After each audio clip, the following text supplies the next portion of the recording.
अस्सलामुअलैकुम viewers, welcome back. मैं संजस गुल एक बार फिर से हाजिर हूँ आपकी खिदमत में हमारे आज के सबक के साथ। वो है future indefinite tense, affirmative, negative, interrogative and interronegative. हम चारों कवर करेंगे। जैसे लास्ट क्लास में हमने पास्ट इंडेफिनिट टेंस के कवर किए थे, सबके स्ट्रक्चर्स में लेकर आई हूँ। सबसे पहले हम अफर्मेटिव सेंटेंसेस की बात करते हैं। इसके लिए जो हमने फॉर्मूला क्रिएट किया है, जैसे कि स्क्रीन पर भी नज़र आ रहा है, मैं रिपीट कर देती हूँ again. Subject plus helping verb जो हम यूज़ कर रहे हैं, शैल और विल यूज़ कर रहे हैं। मैंने यहाँ पे बता भी दिया है कि शैल का यूज़ फर्स्ट पर्सन के साथ होगा। फर्स्ट पर्सन कौन कौन से हैं हमारे पास? आई और वी।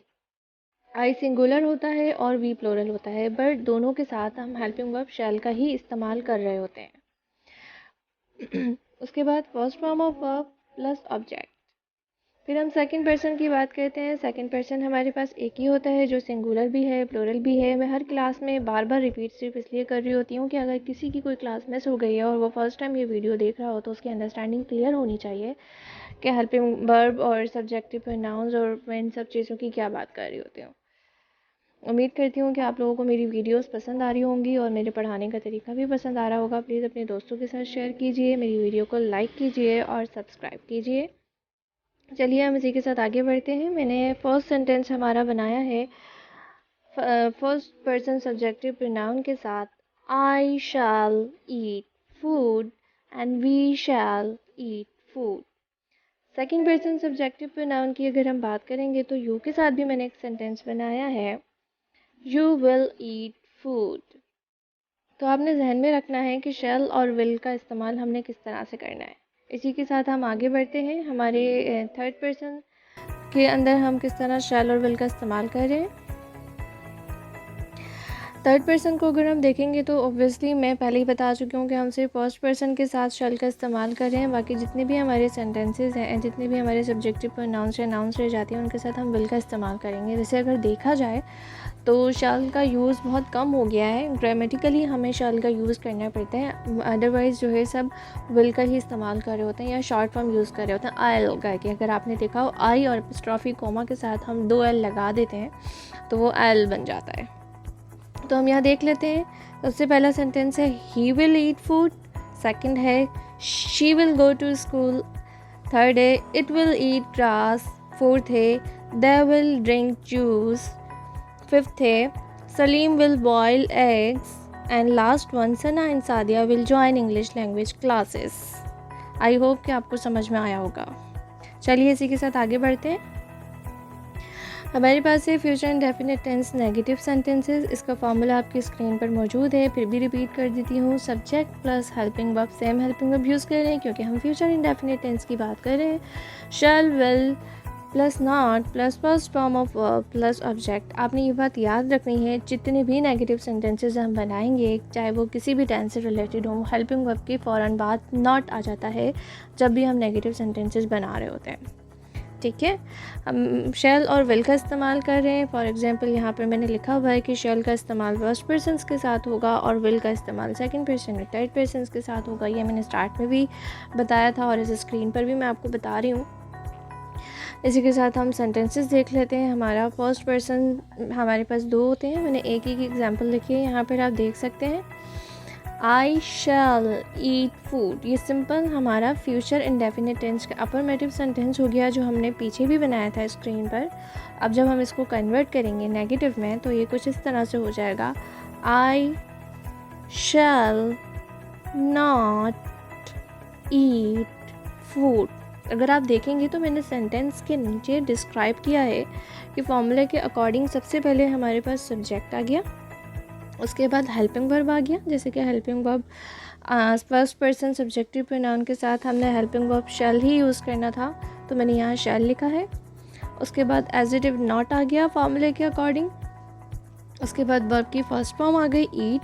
अच्छा, मैं बार बार ईट का ही वर्ड इसलिए यूज़ कर रही हूँ ताकि आपको क्लियर होना चाहिए। अगर मैं वर्ब्स की चेंजेस करूँगी तो फिर आप लोग डिस्टर्ब ना हो जाएं, इसलिए मैं बहुत इजी वर्ब्स यूज़ कर रही हूँ। फिर मैं वर्ब्स के लिए एक अलग से क्लास बनाऊँगी जिसमें first form, second form, third form का पूरा स्ट्रक्चर आप लोगों के लिए बना दूँगी। ठीक है, एंड लास्ट में फूड हमारे पास ऑब्जेक्ट हो गया। सिर्फ आप लोगों की अंडरस्टैंडिंग के लिए मैं एक ही वर्ब यूज़ कर रही हूँ। चलिए इसी के साथ हम आगे बढ़ते हैं और मज़ीद सेंटेंसेस हमारे देख लेते हैं। हमारे पास सेकंड पर्सन यहाँ मौजूद है यू, जो कि सिंगुलर भी होता है, प्लूरल भी होता है। हम हेल्पिंग वर्ब इसके साथ विल यूज़ कर रहे हैं। अब जैसे कि मैंने एक सिंपल अफर्मेटिव सेंटेंस बनाया हुआ है, यू विल ईट फूड। जब मैंने इसको नेगेटिव में कन्वर्ट किया तो ये कुछ इस तरह से हो गया, you will not eat food. You subject, will helping verb, not adjective आ गया जो कि हमारी नेगेशन को जाहिर कर रहा है, ईट वर्ब की फर्स्ट फॉर्म आ गई, फूड ऑब्जेक्ट हो गया। जिस तरह से मैं सेंटेंसेस बना रही हूँ, अगर आप मेरी शुरू से वीडियोस देख रहे होंगे तो मैं समझती हूँ कि आप लोगों को भी अच्छे तरीके से रट गए होंगे और स्ट्रक्चर्स भी आप लोगों के माइंड में बैठ जाने चाहिए। उम्मीद करती हूँ कि स्ट्रक्चर्स आपको याद हो रहे होंगे। आप इसी तरह से प्रैक्टिस करते रहिएगा ताकि आपको आसानी हो जाए सेंटेंसेस बनाने में। अगर आप इजी वर्ब्स के साथ प्रैक्टिस करेंगे तो आपको समझने में ज़्यादा आसानी लगेगी। सिंपल वो सेंटेंसेस आप उठाएं जिसमें आपको स्टेट सब्जेक्ट नज़र आ रहा हो, वर्ब नज़र आ रहा हो, आपका हेल्पिंग वर्ब नज़र आ रहा हो और ऑब्जेक्ट नज़र आ रहा हो। लेंथी सेंटेंसेस भी होते हैं लेकिन वो मैं नहीं ले रही हूँ वरना आपको कन्फ्यूजन होगी। ठीक है, इसी के साथ हम थर्ड पर्सन की एक एग्जांपल देख लेते हैं। थर्ड पर्सन सिंगुलर हमारे पास शी मौजूद है।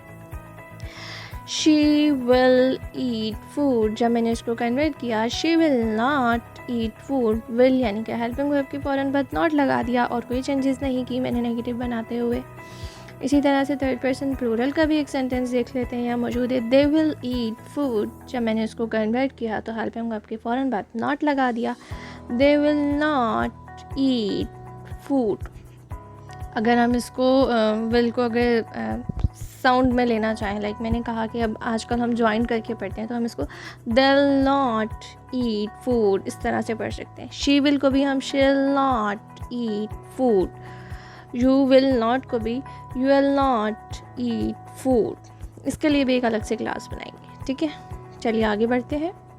Future indefinite tense interrogative sentences बार बार मैं बताती हूँ लेकिन मैंने हर क्लास में जो है अगर आपने देखा हो तो मैं इनकी डेफिनेशन लिख देती हूँ, आप लोगों की अंडरस्टैंडिंग क्लियर होनी चाहिए। लेकिन यहाँ लिखा हुआ है, an interrogative sentence is a sentence that ask a question and start with helping verb. In future indefinite tense interrogative we use helping verb shall will to make sentence.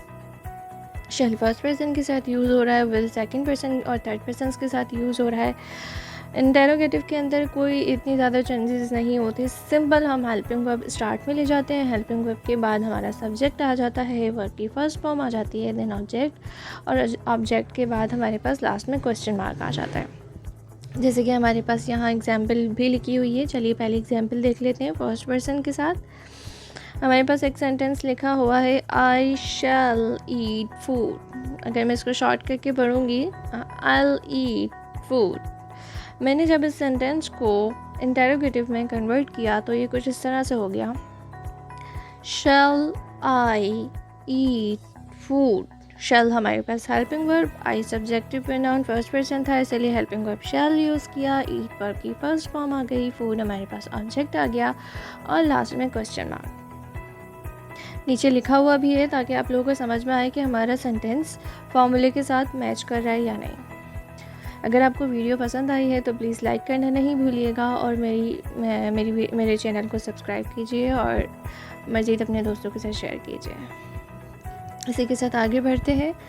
Second person और third person की भी examples देख लेते हैं। Second person का हमारे पास sentence मौजूद है, you will eat food, subject helping verb first form of verb plus object. इसको जब हमने कन्वर्ट किया, विल हेल्पिंग वर्ब शुरू में आ गया, यू सब्जेक्ट आ गया हेल्पिंग वर्ब के बाद, ईट वर्ब की फर्स्ट फॉर्म आ गई, फूड हमारे पास ऑब्जेक्ट आ गया और क्वेश्चन मार्क आ गया।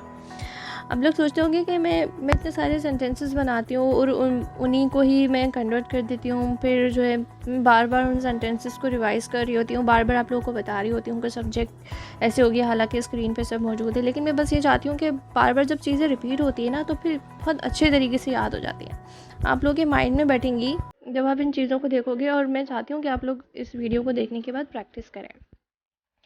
थर्ड पर्सन के साथ एक सेंटेंस मैंने बनाया हुआ है, शी विल ईट फूड। जब मैंने इसको कन्वर्ट किया तो हेल्पिंग वर्ब शुरू में आ गया, उसके बाद सब्जेक्ट आ गया, विल शी ईट फूड और लास्ट में क्वेश्चन मार्क आ गया। फिर देखिए हेल्पिंग वर्ब शुरू में आ गया, हेल्पिंग वर्ब के फ़ौरन बाद सब्जेक्ट आ गया और सब्जेक्ट के बाद वर्ब की फर्स्ट फॉर्म आ गई, देन ऑब्जेक्ट आया और उसके बाद हमने लास्ट में क्वेश्चन मार्क बना दिया, क्योंकि इंटरोगेटिव सेंटेंसेस में क्वेश्चन मार्क आना लाजमी है।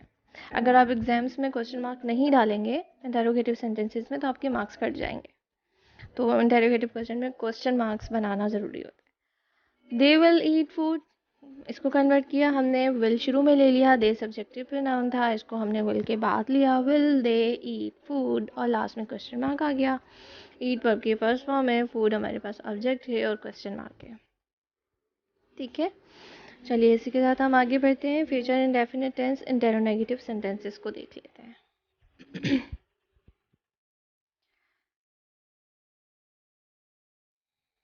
देखिए, फ्यूचर इंटेरोनेगेटिव सेंटेंसेस कोई चेंजेस नहीं है। हेल्पिंग वर्ब भी हम वही यूज़ कर रहे हैं, शैल और विल वाले।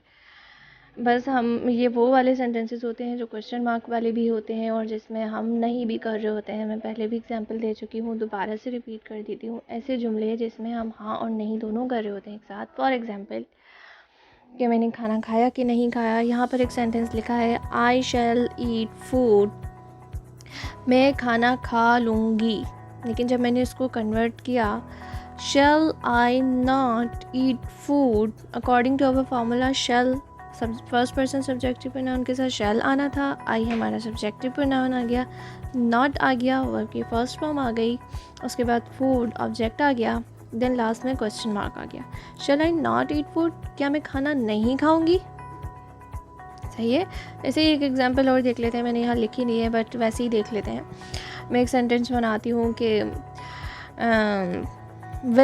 आई will go to school, I shall go to school. अच्छा, वैसे मैंने जैसे स्टार्ट में कहा था कि शैल का इस्तेमाल बहुत कम हो गया, अब ज़्यादातर लोग विल का ही इस्तेमाल कर रहे होते हैं। अगर विल कहीं लिखा हो तो इसका मतलब ये नहीं है कि मैंने आपको गलत बताया या उसने गलत लिखा है।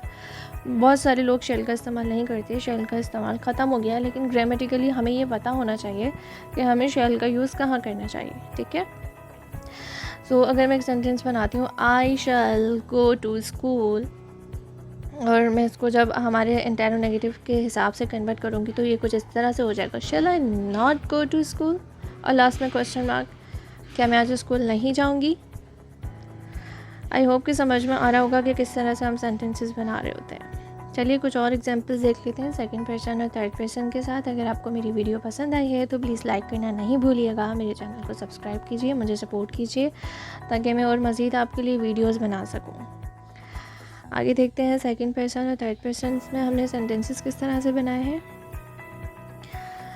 ये सेकंड पर्सन की हमारी पहले एग्जांपल आ गई है। यहाँ लिखा हुआ है you will eat food, simple affirmative sentence, तुम खाना खाओगी। जब मैंने इसको कन्वर्ट किया, will you not eat food, क्या तुम खाना नहीं खाओगी? विल स्टार्ट में आ गया, यू बाद में आ गया, यू के फ़ौरन बाद में नॉट आ गया, ईट वर्ब की फर्स्ट फॉर्म आ गई, देन फूड और लास्ट में क्वेश्चन मार्क। इसी तरह से थर्ड पर्सन की एक एग्जांपल देख लेते हैं। शी विल ईट फूड, वो खाना खाएगी। जब मैंने इसको कन्वर्ट किया, will she not eat food, क्या वो खाना नहीं खाएगी? एक और एग्जांपल देख लेते हैं। दे विल ईट फूड, वो खाना खाएंगे। जब मैंने इसको कन्वर्ट किया तो ये कुछ इस तरह से हो गया, will they not eat food, क्या वो खाना नहीं खाएंगे? इसी के साथ हम आज की क्लास अपनी ख़त्म करते हैं। क्लास में उम्मीद करती हूँ कि आप लोगों को फ्यूचर इंडेफिनिट टेंस, उसके अफर्मेटिव, नेगेटिव, इंटेरोगेटिव, इंटेरोनेगेटिव चारों बहुत अच्छे तरीके से समझ में आ गए होंगे। अगर आपको कोई भी क्वेश्चन हो, कोई सवाल हो आपके माइंड में, अभी तक present indefinite tense, past indefinite tense और फ्यूचर इंडेफिनिट टेंस की किसी भी फॉर्म्स के साथ अफर्मेटिव, नेगेटिव, इंटेरोगेटिव, इंटेरोनेगेटिव के अंदर, तो आप मुझसे कमेंट करके पूछ सकते हैं। अदरवाइज़ मैं अपने फेसबुक, इंस्टाग्राम का लिंक भी आपके साथ शेयर कर चुकी हूँ, आप वहाँ पर भी मुझसे सवालात कर सकते हैं। उम्मीद करती हूँ आज की क्लास आपको पसंद आई होगी। प्लीज़ लाइक कीजिएगा मेरी वीडियो को अगर आपको पसंद आई है तो, कोई ज़बरदस्ती नहीं है, और मेरे चैनल को सब्सक्राइब कीजिए। दुआओं में याद रखिएगा, अपना बहुत बहुत ख्याल रखिए। इसी के साथ अल्लाह हाफिज़।